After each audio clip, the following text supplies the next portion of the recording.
Hello, boils and ghouls and non-binaries. Welcome back to a spooktacular DohMance Dawn. I'm your master of ceremonies, Luke, and I am joined by my lovely, wonderful, and talented co-host, Janine. Hello, my name is Janine Juliet. Or Janine Bouliet. My pronouns are she, slay, and I don't have a third thing to kill. We're joined today by a very special guest. I don't have a scary pun for it. Oh, I got one. Okay. Hi, I'm Flighty, but you can call me Friday this month. How about that? Friday Buttlass, or Flighty Buttlass. Pronoun she, her. Excited to be here. Hey, y'all. Yes, since we are using Halloween nicknames, I am Spook Scare. That's a good one. Yes. I'm going to put in a scary music here. Tokada in Fugue D. Was that sorry, it's Tokada in Fugue in D. Is that scary enough for y'all? Are there any Halloween episodes of One Piece? We kind of just got done with a very centric arc, to be honest. Yeah. Huh.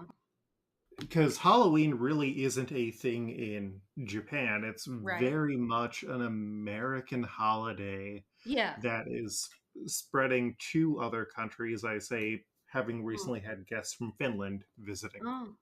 I feel like I can see in my head as like, oh, there's probably like a chapter illustration that was probably like Halloween themed, but maybe not a Halloween themed episode. I feel like that's as far as manga gets. It's like, oh, I'll draw my character as like a vampire or whatever. Everybody's like a werewolf and a mummy, but like there's not actually a Halloween themed episode or whatever. Well, yeah, it's also that it's narrative, and I think like 2 or 3 months have passed in One Piece, like in universe time. Oh. We did get a filler episode where they all were monsters. Oh. So that's kind of borderline. We also did get a filler episode set in feudal Japan where they celebrated Christmas for some reason. I was about to ask, did they meet Santa Claus at any point? Chopper is very busy because he does work for Santa. That makes so much sense. When you said that, I was like, yes, of course, Chopper knows Santa. Oh, his birthday is on Christmas Day. Oh, no kidding. Oh, that's sick. I love that. All right. But yes, it is our spooky season because monsters aren't the scariest thing. It is man.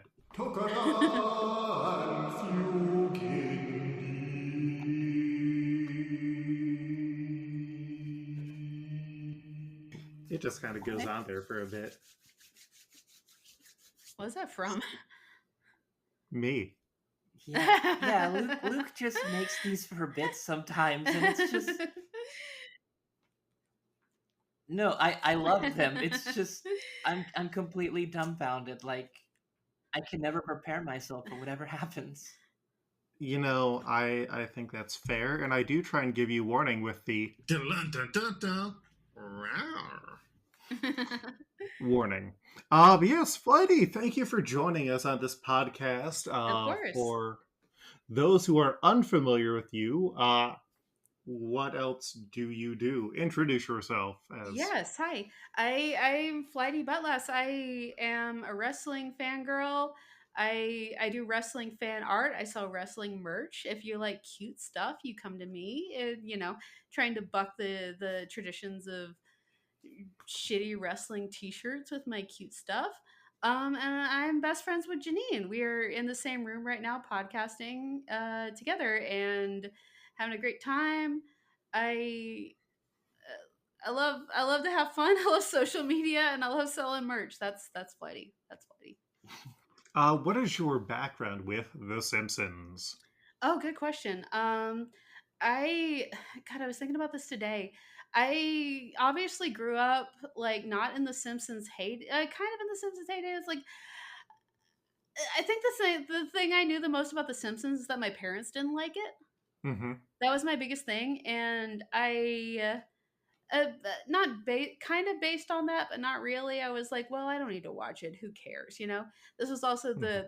once I started watching like Family Guy and American Dad and stuff like that. I was like, yeah, why would I watch The Simpsons? Like this is enough. Who cares?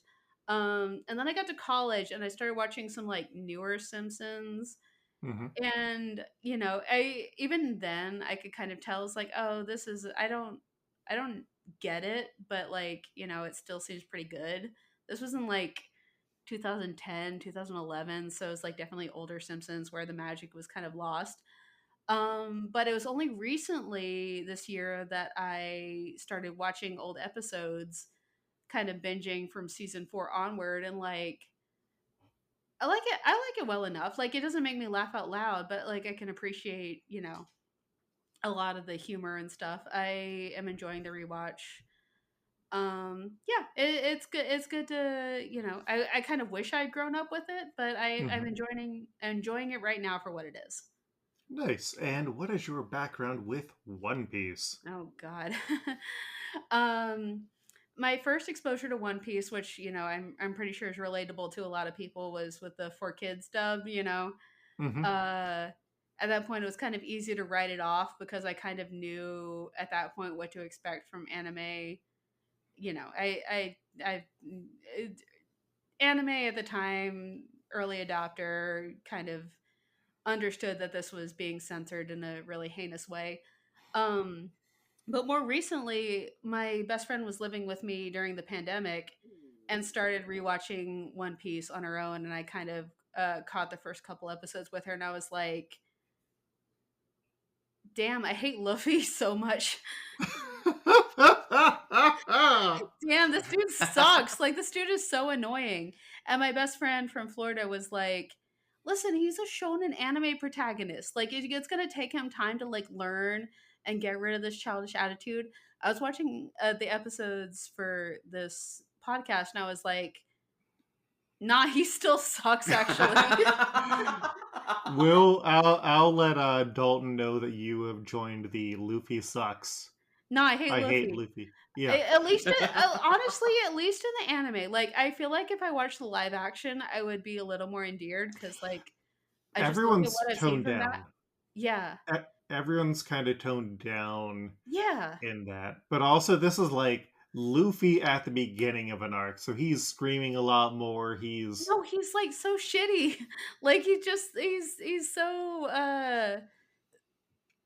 dumb and not doing anything. Like he's just making faces and being loud, and like I hate that in a shonen protagonist. Like I don't know, like I watching the first episodes with my best friend and then watching these episodes is like there's nothing different. He didn't learn anything, and like we're in like I don't know how many episodes in. It's like no, this is the same dude.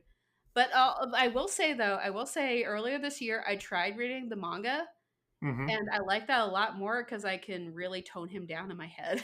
he is also less loud in the Japanese dub, Yeah. Okay. No, which I should have watched the dub. Like it's much easier to watch the dub than the sub. But I mhm, should have watched the sub.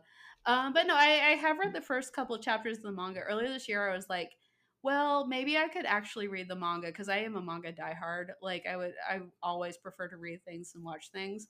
mhm, Um, and I liked what I read. So I appreciate it more in that form. I can see him more as a character in there, where I am kind of turning the volume down on him a little bit mhm. subconsciously. But yeah, no, I appreciate One Piece for what it's done, though. It being so transformative and having such a long shelf life is really amazing, and I appreciate that.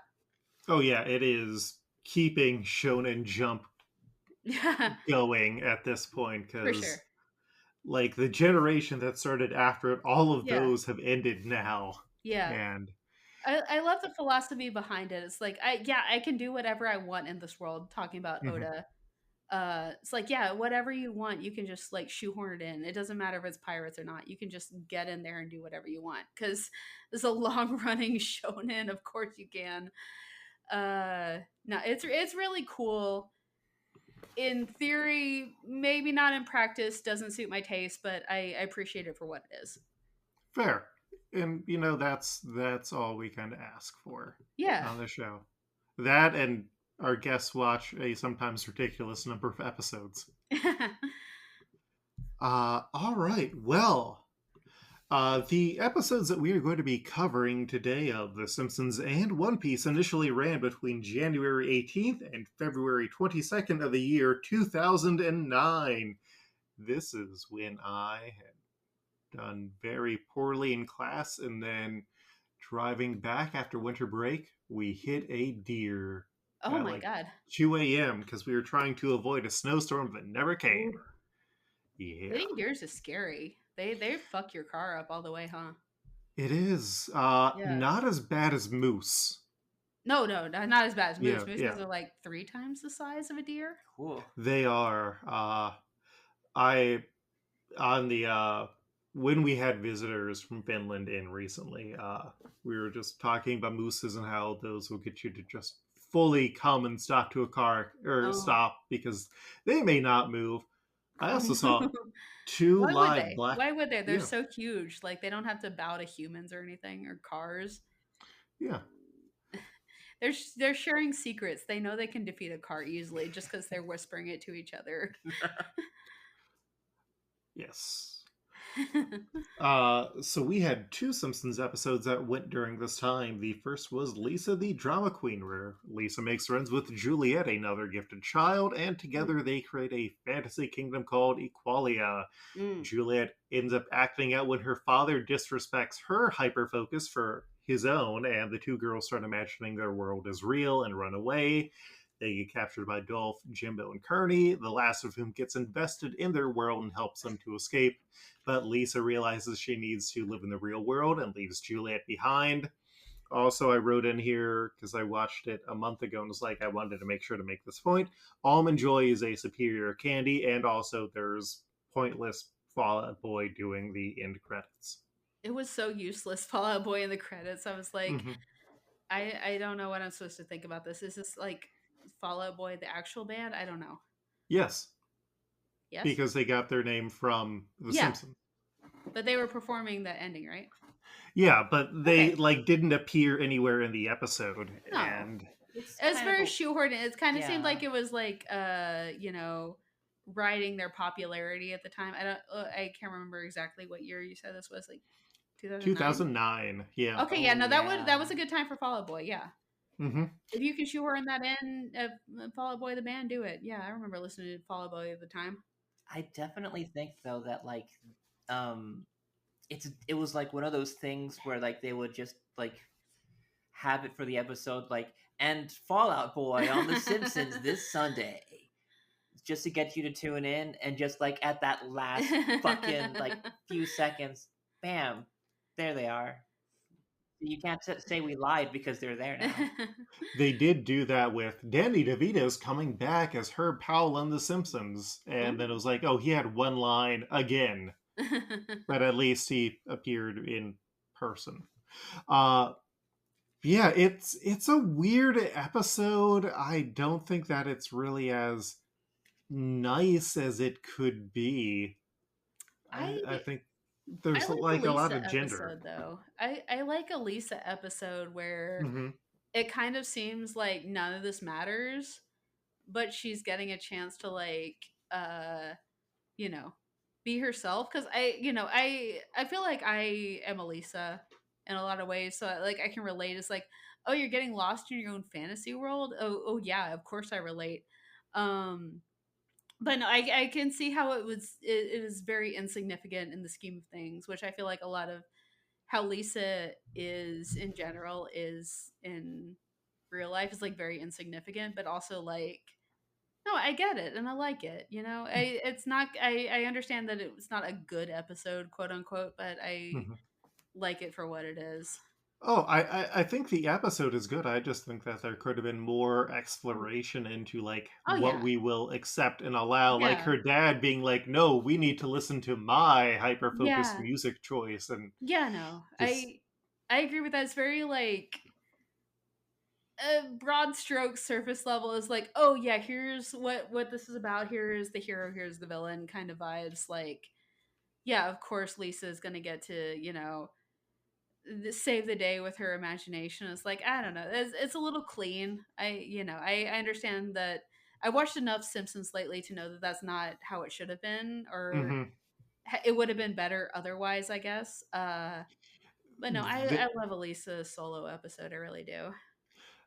I think it's interesting they also don't really have any B plot for this. It is like Yeah, very yeah, Lisa focused. yeah. And I don't know how I feel about Juliet as a character. I think she did end up a bit on the grating side. No, because But I feel like I've seen her character before, and like a girl that is a little better off than Lisa, hmm and is. And I can't remember the episode I watched recently that was similar to this, but it was also like, oh, Lisa is jealous of this girl who's obviously better than her. I don't feel like that came oh, into play with Juliet, so hmm it kind of felt like toothless in that way. As like, not this Yeah, is this. like Yeah, yeah, it really wasn't that picked up. It was just kind of like, oh, and then they became friends. Like I yeah, think you're like it's Lisa's rival yeah, might have yeah, been the yeah, yeah, one. hmm yeah. That's hmm the one for sure. I watched Telltale that Heart. recently. And yeah, it Yeah, definitely kind of like starts off very similar and kind of goes up in a different direction. And if I'm being honest, having watched both of them, Uh, hmm I kind of feel like I would rather be watching Lisa's rival. oh uh, yeah. But Lisa's Rival is like very well written and kind of yeah, addresses more of the stuff. This one just kind of has too uh. many things and goes and spirals out a bit too far. Yeah, they get along really well, and there's not a lot of conflict. Which not to jump ahead or move us forward too fast, but I feel like hmm was also the issue with the next episode that we had to watch for this. Yeah. Yeah, this episode.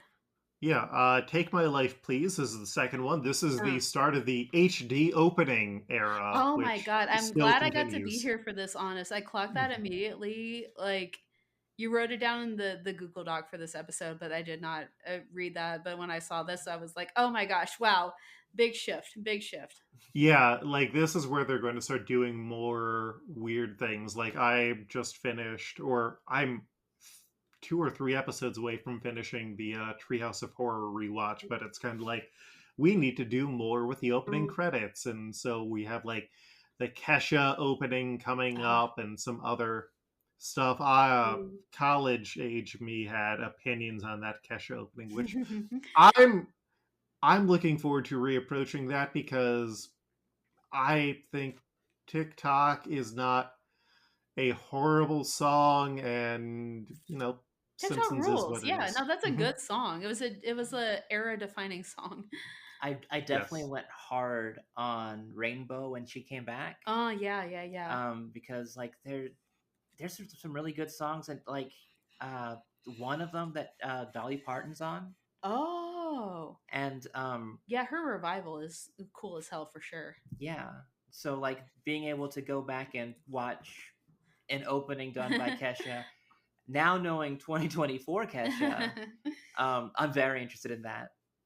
She had a whole episode of Glee devoted to her, so I don't care. Mm. Kesha, or as my car radio calls her, Kiha. Yeah.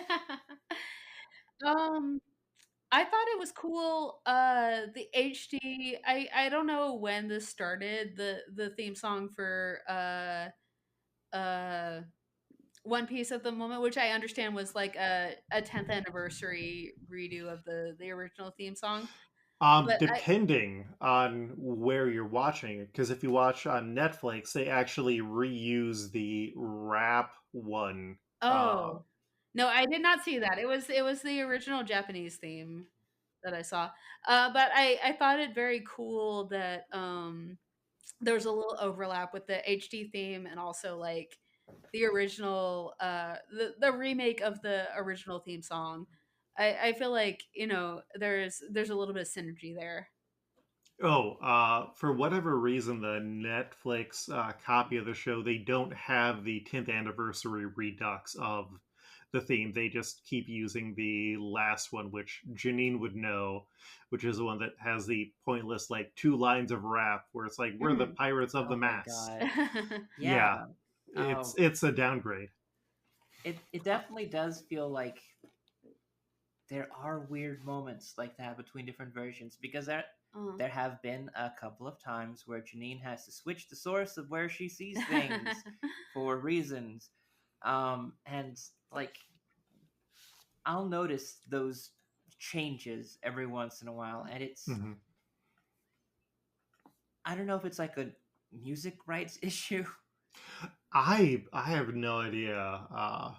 Like it could be, oh well, this band stopped existing by the time these episodes got brought Well, over. still like one of my favorite bands, uh, ZZ, did an ending theme A to Z, really really good one, but only for like a few episodes. Hmm.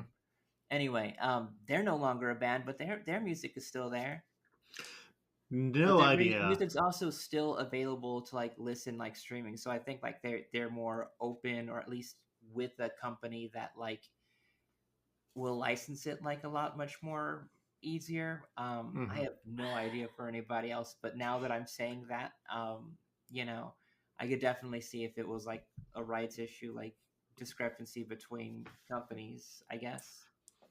So, the second episode, Homer is jealous of Vance Connor, who won the high school election and then went on to have a life that earned him a spot on the Wall of Fame.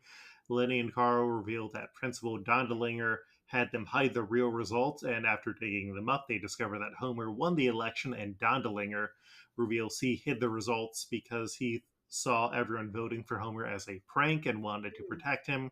Homer is unsatisfied and uses a sauce fortune teller to show the alternative reality where he still ends up with Marge, but in the end is now rich and popular, and he Uh. regrets the reality he is stuck in. But then his family brings him to the Wall of Fame, where they added a plaque for him as class president elect, ignoring that he was an astronaut and like all the other stuff that Homer did, where he should be on that wall. I That's true. Like yeah. Homer's done stuff, Mm. and Mm-hmm. He's better I than a goat. well, I don't know. He's not better than this uranium rod. Um, I feel like that there are episodes when we go back in time that are better. I do like seeing past Homer. I Mm-hmm. don't like this kind of revisionist history that we're doing to kind of make it so that like people picked on him and everybody cared about it. Like, I don't know. Like, I feel like Homer was kind of like a loser, but he wasn't like a laughing stock. But He that kind of wasn't what the was. episode was about though. It was like, oh yeah, he's not a laughing stock. We like him. Mm-hmm. You know, he does. I think the thesis of the him winning the thing is like, oh, we don't have. He doesn't have to be popular for us to like him. And that seemed really Homer. It's like, yeah, I no, he doesn't have to be popular. He's just a good guy. I mean, I read it more as like Homer kind of rose to the opportunity and people kind of respected him for that. But like the whole episode is then after that point, oh, I'm so unhappy with what could have been. I can't do anything to change this, but I'm going to dwell on this. And then kind of the end gesture, I don't feel Mm, thread the needle back enough. mm. I feel like the biggest point in that thing was like, oh yeah, we didn't have kids. It's like, Hmm. yeah, that would be the end of the Simpsons. There is like, oh no, they didn't have kids. End of story. Uh, but in terms of like their happiness, like, yeah, I don't know. Shit, I don't Yeah. know. Like, I'm 30 years old. I don't have kids. I don't care. It's like, yeah, like they probably would have been pretty happy after that. You know, who cares? Yeah. I think I'm technically Homer's age. God, how old is Homer? How old is Homer Simpson? Oh no. He is 34, 36, 38, 39, and 40, depending on the season. So I'm entering Homer era. God, I'm in. I'm in the Homer zone. Oh. Yeah. Dough. Dough. Dough indeed. But yeah, I don't think it's a good episode, but we do have new characters unlocked, including Josh Groban, Butthead the Goat, the art teacher Dragon, a dancing tree, database as Australia, Troll Dolph, Hot Dog Bart, and many more. That brings us to the One Piece episodes 385 through 390, which means, Janine, we're getting close to episode 400. It feels like we were at 300. I know. That's probably a good thing if you're moving forward pretty fast. These episodes include, and are we ready to read the titles? I'll go first, Janine second, Flighty, you go third. Oh, yes, I will be ready. These titles include Arriving at Halfway Through the Grand Line, The Red Line. He hates the Straw Hat Crew. Iron Mask Duval makes his appearance.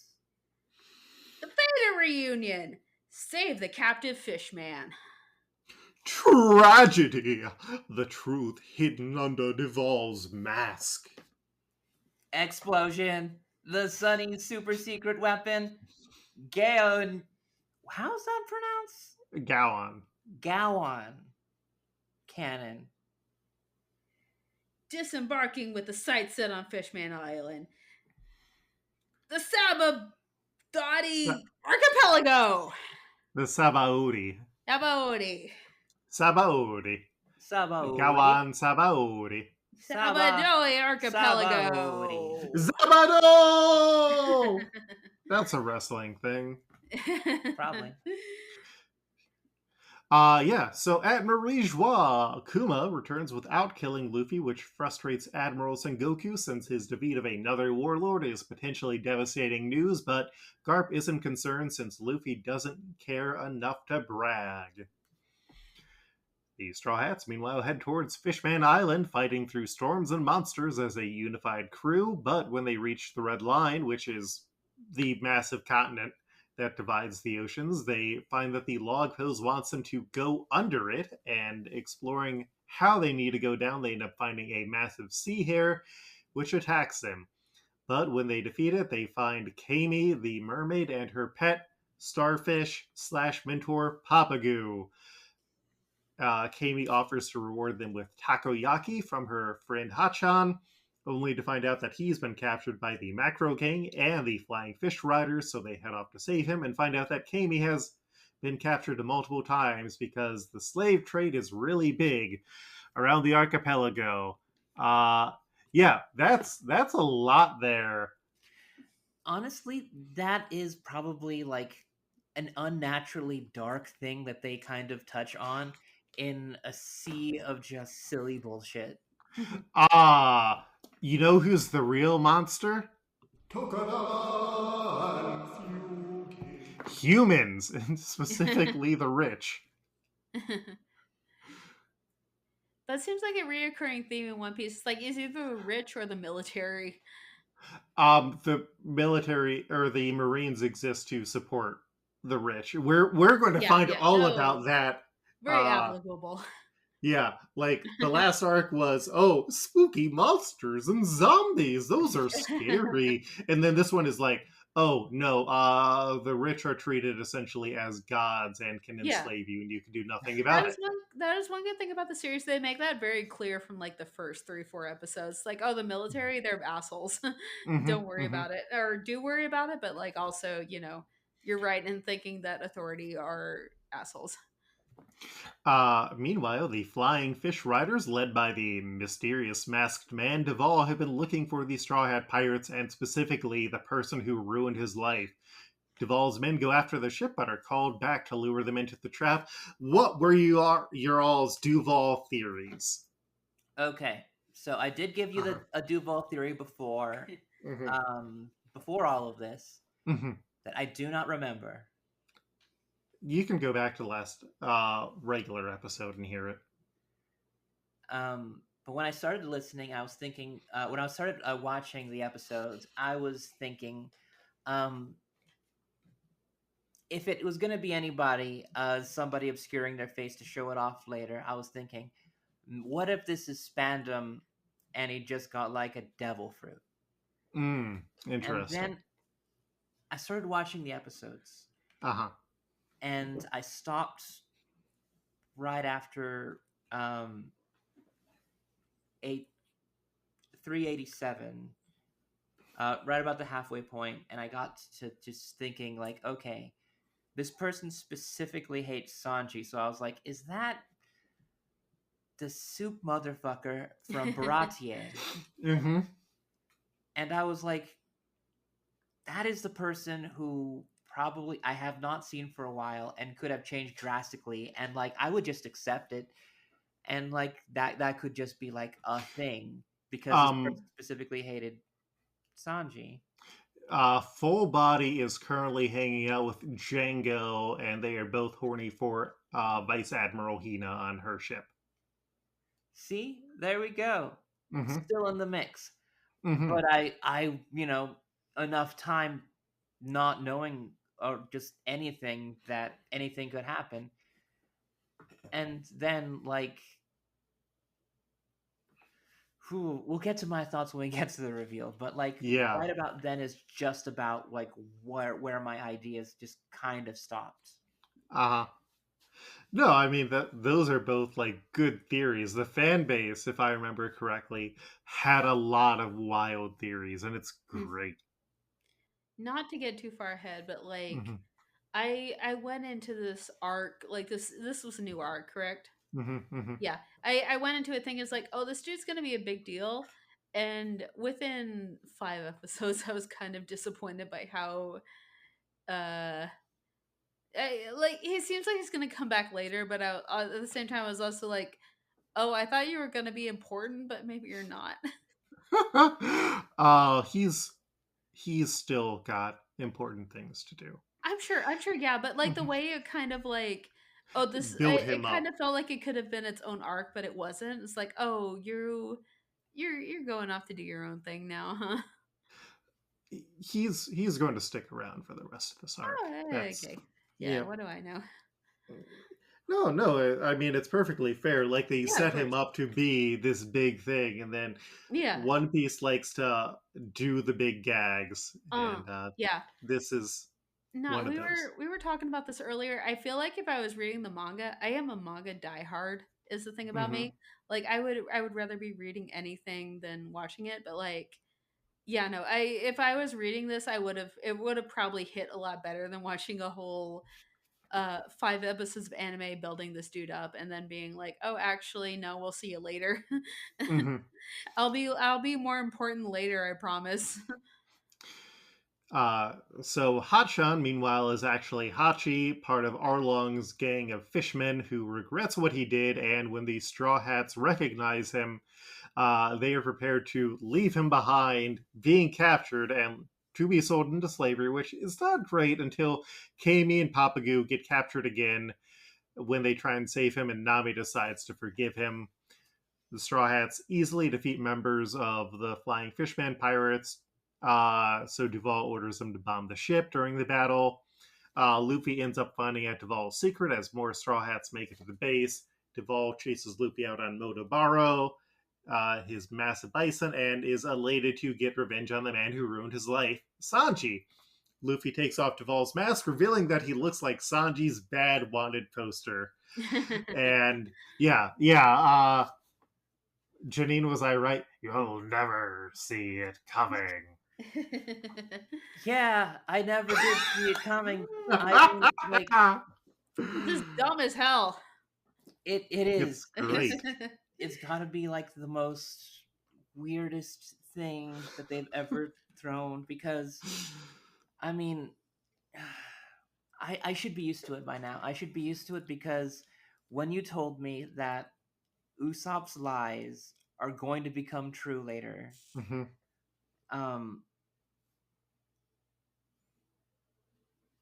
I did not think that, like, this meant that the dumbest things can coincidentally also be true in some sense. Mm-hmm. It's great, though. Just like when I mentioned people, or when I mentioned to folks that we were going to Duval, they're like, "Oh, I can't wait to see how that turns out." Like, when I first saw it, Mm-hmm.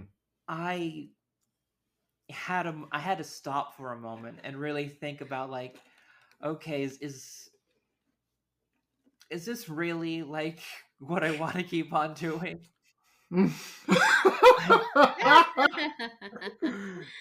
Wow. I mean, it swerved on me. It zagged on Yeah. me so hard. Wow. So Duval reveals that he was just a hoodlum who, when Sanji's wanted poster came out, suddenly had to go on the run, and I guess he went into capturing slaves then, which isn't really an excuse. He didn't have to do that, no. Yeah, like there's other ways. Wearing a mask apparently did a good job. You're also like a 10-foot tall drink of It's a really weird looking flimsy man. excuse. Yeah. So he shoots Sanji with an iron net, dropping him into the water. Kami saves him. Duval's men try and drop a massive anchor on the Thousand Sunny, but Frankie and Usopp move the ship out of the way, and then they fire the Gaon cannon. Luffy mysteriously forces Motobaro to stand down, and then Sanji kicks Duval's face enough times to reshape it when he finally wakes back up. That's when the Straw Hats get to enjoy takoyaki. Weirdly, they keep calling it octopus fritters, Octopus though. fritters. Yes, I was so confused about that. Like, me and Janine were watching the first couple episodes together. I was like, are they talking about like fried octopus, or are they literally talking about like takoyaki? Oh, yeah, it was takoyaki. We figured it pretty quickly, but like, the thing is, like, I don't think that takoyaki like had kind of made its way to America, but I think that you could have still called it takoyaki, or and like octopus balls, not octopus fritters. Call it octopus balls, and I feel like everybody would kind of know what you're talking about. I feel like other anime have referred to them as octopus balls before too, and like there's precedent for it. It's just a very weird choice. So Duval shows up and thanks him for his new Bishoju-y face.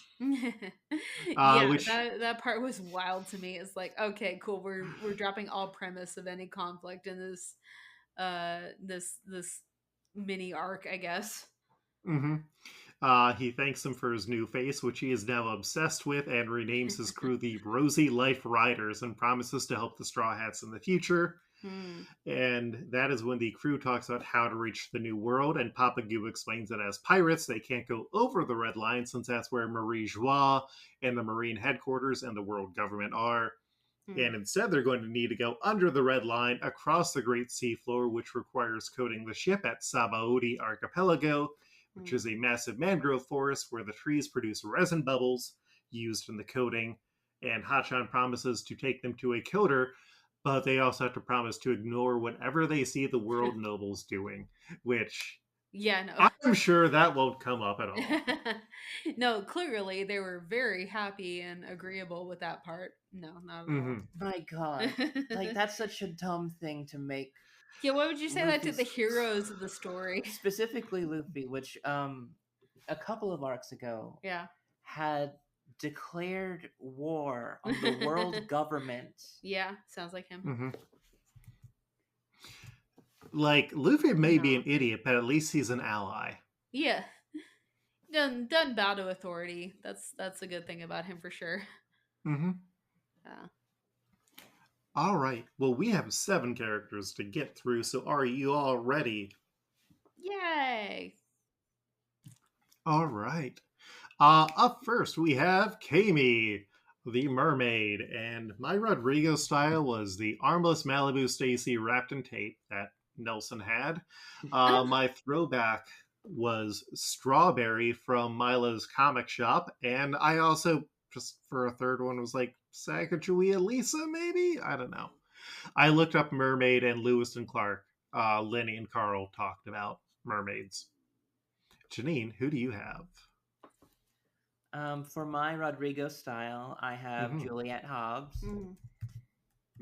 And for my second pick, and I really want to argue this, Brandine Spuckler.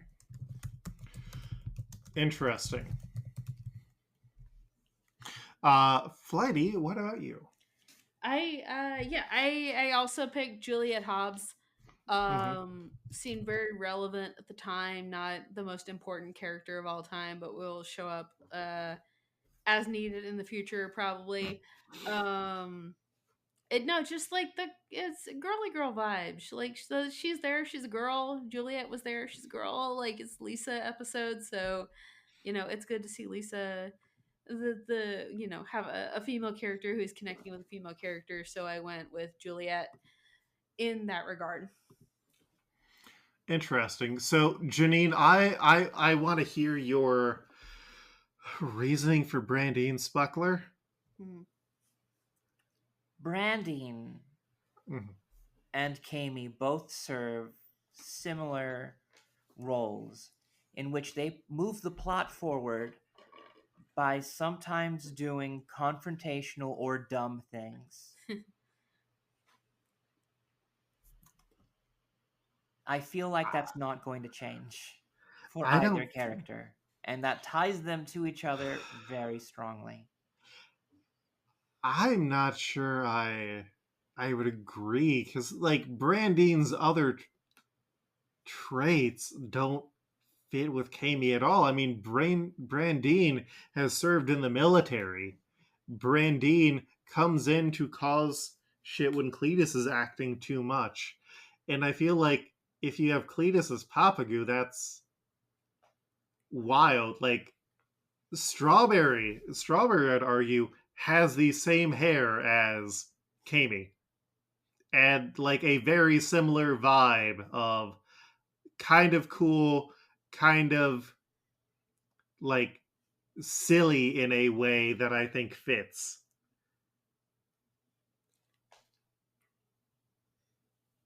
I don't know. I think there's a certain degree of like rebelliousness to Juliet. It's like, oh, you're kind of getting like captured over and over again. I feel like that's kind of how Juliet's life was. Yeah, in comparison to Kami's, it's like, okay, you're trying to break out and you keep kind of running into walls. You don't get a lot of Juliet before she met Lisa, but the explosion with her family at the dinner with the Simpsons is like, okay, yeah, you're holding on to some stuff. You're trying to break out, and Kami getting eaten over and over again kind of feels like how it was with Juliet. It's like you're constantly getting eaten by this bigger force in your life.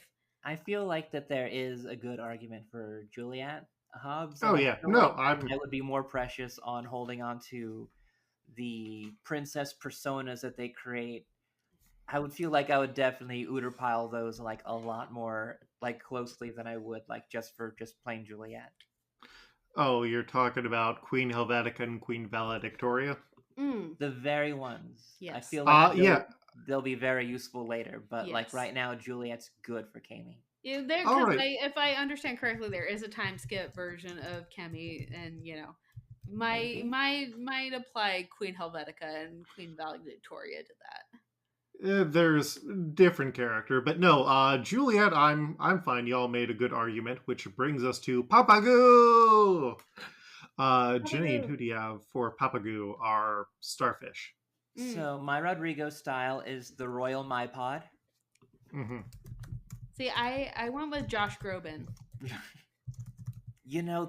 That is a very good one too. Yeah, like he was a very guiding force throughout the episode, and I feel like that is very on brand for Papago. It's like, okay, yeah, we got this like musical guy who is kind of like a through line throughout all of this. Not super important, easy to ignore. Yeah, but like he's there, and we like him there, but it's not the most important. My second pick for Papagu definitely was much more linked to Brandine because it was Confederate soldier Itchy. And yeah, that fits with the Brandine a lot better for both of them together. But since we went with Juliet, I would Royal My Pod or Josh Groban are my picks. What did you have, Luke? So my Rodrigo style was Starfish Lisa, where Yes, we that do was get. my second. That was my second pick. I also had as my throwback, just because I didn't have like anyone else that stuck out, Apu D2, from the one where everyone gets turned into their costumes. I feel like similar vibe. And then I also put on Rasta Homer, which I'd say is a distinctive Homer because he looks like a narc. And like, I think that Homer and Papagoo have the same level of responsibility and competency, and we should be suspicious of someone who would be a pet and a mentor, which I think Homer would do. If you offered to feed Homer octopus balls or takoyaki, he would be game. I feel like Lisa Starfish though is like I with the Papago I felt like it was kind of a know-it-all vibe. Oh my god! And I feel like Lisa like musical and a know-it-all. It was like okay, yeah, that is Lisa Starfish, that is Papago. But These two things are going together well. Homer has also been in multiple music bands, including the B Sharps and Sadgasm. And who thinks that he knows better than Homer without actually knowing better? Homer would But what he immediately, wasn't playing an instrument uh, in, I think Papagoo does play guitar. I though? He believe does, Homer yeah. has That's played why I went with Lisa instruments. though, because Lisa does play an instrument. I felt like that was kind of like very similar vibes. I'm kind of firmly Rasta Homer. Janine, where are you leading? I mean, the Pablo There. is very like very Rasta, obviously, but like I don't Mhm, know if that's his like personality. It's his aesthetic, but not personality, mhm. as far as I know.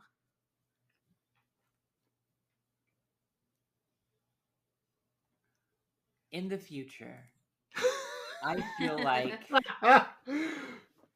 feel like we're gonna have another hit that's gonna be able to fill in a good Rasta Homer energy, a little bit much more closer to the kind of energy that Rasta Homer was exuding in the moment.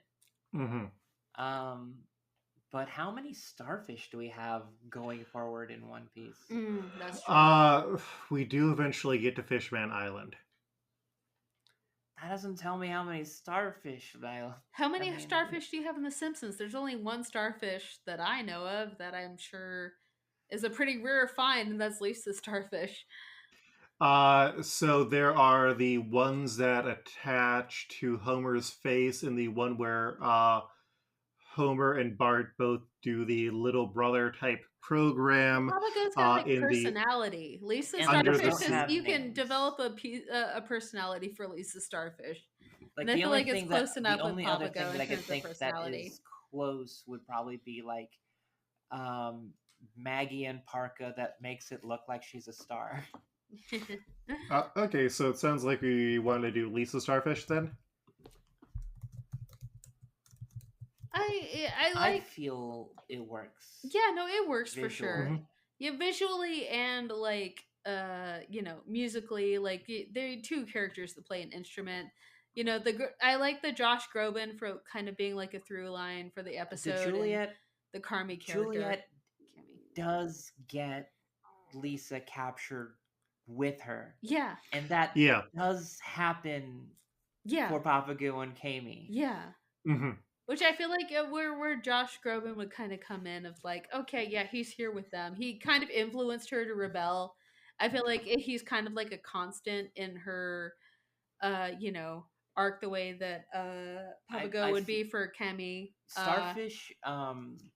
Starfish Lisa definitely does feel more would be more for me would Hmm. feel more active inside of what's going on because Josh Yeah. before was much more of a far away. Yeah, I mean, she was like based on the whole episode is like, yeah, none of that would have happened without Lisa in terms of writing the story. So if we were putting Lisa Starfish in there, it'd be like, yeah, that makes sense. Yep, Lisa Starfish it is. We then have Macro, leader of the Macro gang. Flighty, who do you have for Macro? I put down Homeroni, but it was because I saw the threesome of Macro and Tansui and Gyaro. Tansui. Yeah, no, I liked seeing them all together, so I was kind of able to like build a team based on that from the Oh, did you episode. do all together Yeah, related? it's Homeroni, Dragon, Dragon Kearney? Dragon Mhm. Kearney, and Paul Yield from What was that? What was the next last one? episode. Paul Yield. Oh, inventor of the yield sign. Yes, yes. Or, yeah. And we can get to that later if we need to, but like, there's a reason why I put those two together. Oh no, I mean if we want to talk trios, I assume your Tansui is Dragon Kearney and Gyaro is Paul Yield. Yes, yes. Interesting, interesting. Yeah. Yeah, let's What? talk macro gang. If you had any other suggestions for the macro gang, Flighty.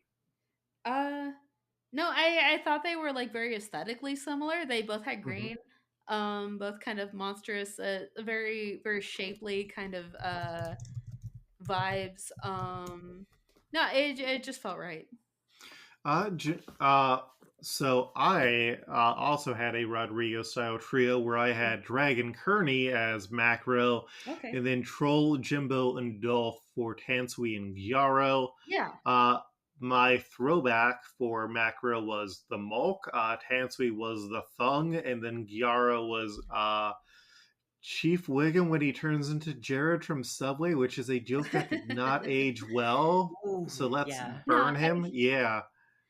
I consider that trio very similarly of like, okay, yeah, they were all kind of in imagination land and Lisa Mhm. Lisa's fantasy world. But the thing about Gyaro and Paul Yield, the reason Mhm. I put the two of them together is that they both made me laugh. The first time I saw them, I was like, okay, I'm laughing. That's why I put them together. It's like very knee jerk. It's like, okay, this character on this plaque in terms of Paul Yield, his face made me laugh, and that was the same with Gyaro. So I broke the trio vibe, even though I understand in theory, but they both made me laugh, so I put them together. Fair. Janine, who do you have for your Rodrigo styles, I assume?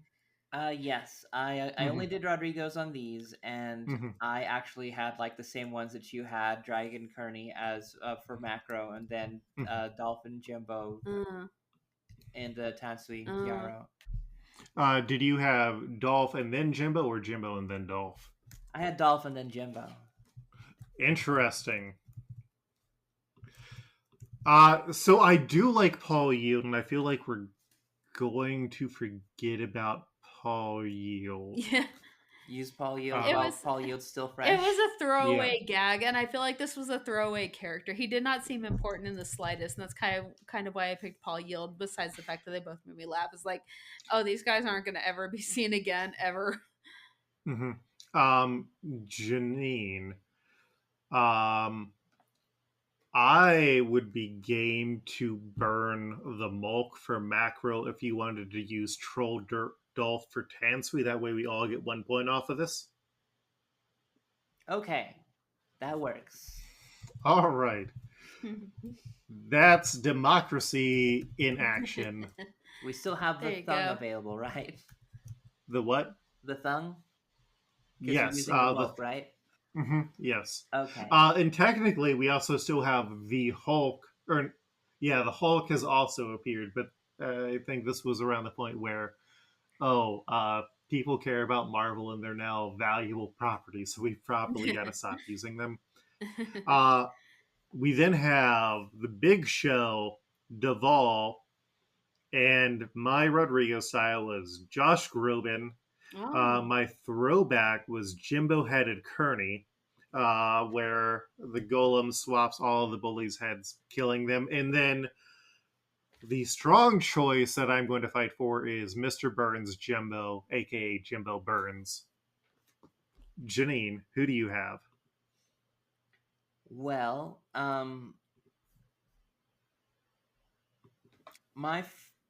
my Rodrigo style was the new Al Gore, Oh, and Mhm. that like was that. that was based up on Duval's New Face. Mhm. I'm feeling like, for both people, like for both Al Gore and Duval, like they both had an upgrade. Yeah, sexy new Al Gore. Yeah, and I wish he'd been more part of that episode. The way he only showed up at Moe's, I was like, no, come back, Al Gore. I think at this point he definitely had been like a recurring character on Every Futurama, so and no, like Mhm. so many cartoons at the time were doing Al Gore bits, like like South Park, Futurama. Like Al Gore was a popular character at the time. I was too young to understand what that meant, like politically. Part of that was because his daughter wrote for Futurama, if I remember correctly. Really? Yes, and that's why Oh, he actually cameoed on there. oh, mm, wow. Hmm. Capricorn? That's a very convenient truth. Oh. um, Nice. my second pick for Mhm. Duval was Jim Jarmusch. Mm. Just a vibes based. I mean, both very weird people who just like have very strange ways about going about things. Yeah. And Flighty, what about you? I picked Max Connor. Rodrigo pick obviously, but like the way there was some backstory involved, like that obviously clicked for me. Uh, like immediately going into Duval's backstory and also immediately going into Vance Connor's backstory. Like yeah, that made the most sense to me. All right, and what's this? Pere, pere, pere, pere, pere. Pere, pere, pere. We got some fan suggestions in Ooh, from this. yay! Mike Patten, our lovely cover artist, also suggested Jimbo Mr. Burns. That one welder guy suggested the man in the iron mask from the Poke of Zorro, or Dr. Tad Winslow, the character that Mo plays on the soap opera.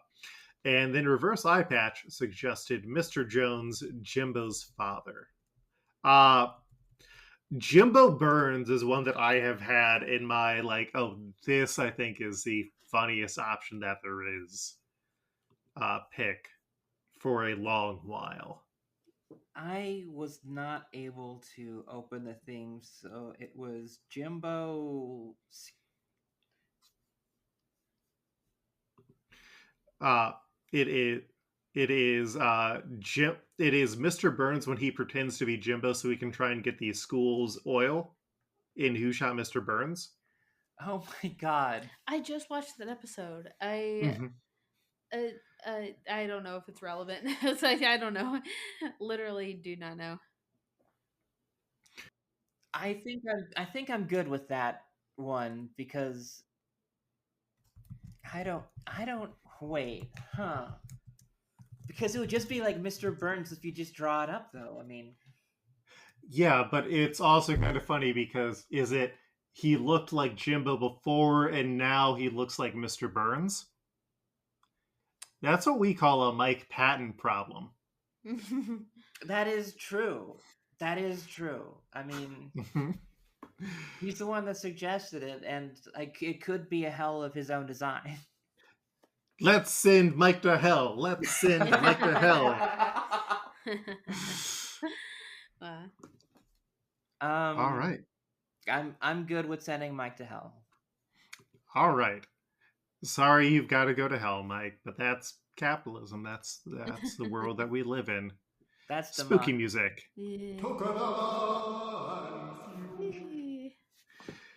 That button's getting retired after this episode. All right, and then last we have Motobaro, who's a big bison that you can ride on. We support our beautiful bison. Janine, who do you have for Motobaro?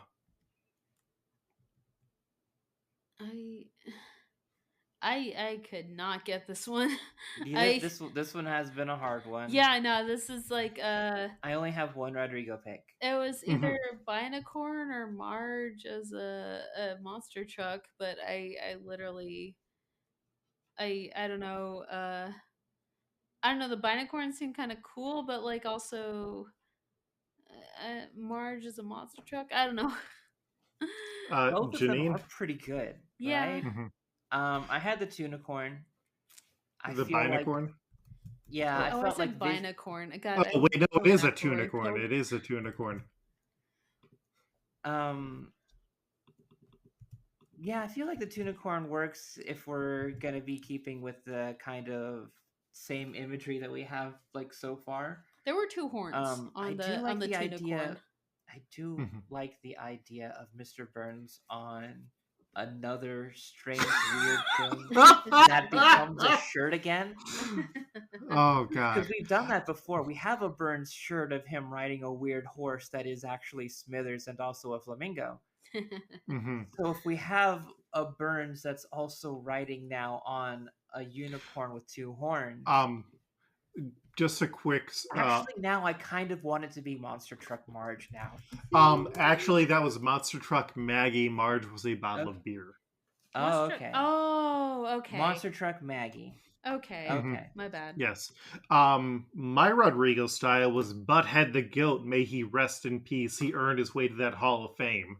Was he ever like shown in the episode though? Yes, he is shown on the plaque. Mascot, Oh, friend, emergency lawnmower. Yeah, Yes. Damn. pictures of them do count. That is actually No, I know, how we that's have why- access to Sonic, Amy, Yeah. and Yami Yugi. No, that's why I picked Paul Yield, but that totally flew over my head. All Because right. when the name, Butthead the Goat or whatever, it's like, okay, yeah, that would have made sense. But like, I couldn't remember seeing him, so that flew entirely over my head. Mhm. Now, if I'd seen that, I probably would have gone with that. We also, I had Vegas Elephants from the one where Homer wants to go to Vegas, but he has to take Bart to camp, and then one of the last two, Buffalo. Are we aligned with Butthead the Goat, or do you want to do Monster Truck Maggie for a nightmare? I would let it be Butthead the Goat just for the fact that it is a strong-headed animal with two horns. Like if I had seen that, I would have gone with it. I just flew right over my head. Jimbo Burns on a goat it is still pretty good. And we do get more horses we have to do stuff for in One Piece than I imagined. So let's save the Tunicorn. The Tunicorn could show up later. Yeah. Oh yeah, there is a handsome man who styles himself as a prince later on who has a horse that is actually a good horse. Is there a narwhal in One Piece? Because I feel like that could be a Tunicorn. My brain is just searching for One Piece narwhal, and I'm trying to remember. I assume that every sea creature possible has shown up in One Piece, but maybe I just don't know enough about One Piece. That aren't even sea creatures. Well, yeah, show up obviously, yeah, no, for sure. See that sea hare? They just do weird shit like that all the time. Sometimes there's just a woman who we're going to. Well, there's a woman who is themed after a narwhal in the future. There's seahorse people in One Piece? There could be. We're going to Fishman Island. Yeah. Yeah. Fishman Island and the mermaids are going to fuck us up. For sure. God. For sure. All right. So, to recap, our Kami is Juliet Hobbs, our Papago is Starfish Lisa, our Macro is the Mulk, our Duval is Jimbo Burns, our Tansui is Troll Dolph, our Gyaro is Paul Yield, and our Motobaro is Butthead the Goat. I'm really happy about that Paul Yield. They made me laugh so hard, both of those characters, so I'm glad they got to be intertwined in this. There's no way that he's going to be important later. Yeah. Looks like Hans Moleman, though. That dumb face with the glasses. Yeah. Hans Moleman vibes, but that's clearly an important character that doesn't need to be involved in this. Moleman is pretty far down the Ooter pile. Yeah. No one is going to be gay for Mole Man. All right. So, Flighty, where can people find you online? Yeah, of course. Flighty Buttlass on most social medias, Twitter, Blue Sky, and Instagram specifically. I sell wrestling merch. I sell a lot of cool stuff that you're not going to be able to find anywhere else. I sell plush dolls, sell Eda bags. Yeah, I am always putting out new stuff. If you have a wrestling fan in your life, they will love my stuff. So check it out. Janine, you're a wrestling fan of my life. I am. Where can you be found online? You could be able to find me online, Twitter and Blue Sky, Janine Juliet, Instagram, Janine is dope, and I'm on Space Hey now. That is spacey.com/poisonous, and I am not going to be typing that link out. I've resolved now just to only pass that on by word of mouth and never type it as the link, so that the only way that you could ever go there is if you type it there with your own fingers. Cool. And I am Luke. You can find me on Blue Sky at Coltreg, KOLTREG, or at my itch.io page. Also, if you randomly live near the Silver Sprocket Comics, you can find copies of The Clay there. Or New York will have some copies of Deer Hunting and The Clay appearing in better comic stores there. So I've got love Silver Sprocket. I love visiting there. Oh yeah, I got my new fidget spinner from there. It's very shiny. But yes, our covers are by Mike Patten. Mike can be found on most places at Patten Pending, PATTEN PENDING.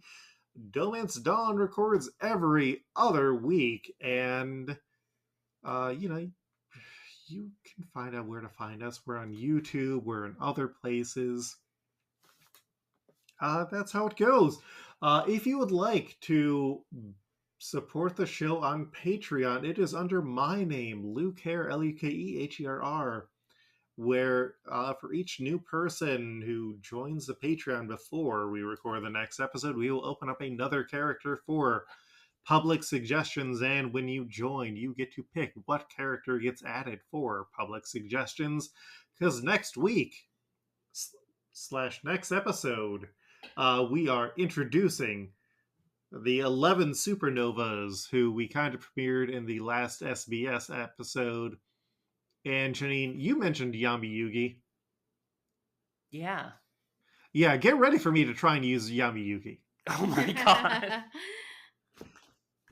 And Janine, thank you for not razzing me about getting rid of any of the buttons that I did, because I don't have the rap beat anymore. I got rid of the Sniper King, and I know it'd be tempting to set me up to use one of those, but you did a good job of showing self-restraint. Well, I didn't want to. I don't know. I feel like if I set you up too much, you're gonna embarrass me with something.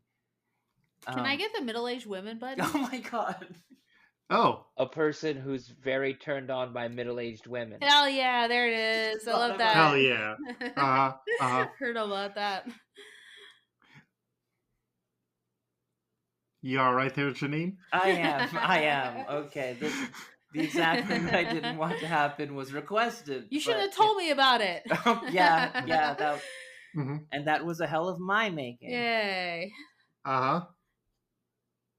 It is our spooky season for a reason. I think middle-aged women are spooky. No, just more of we know the emotional we're weaponry to use against each other. Janine with her fears of being publicly humiliated. Oh shit! Yes. Oh no, that's terrible.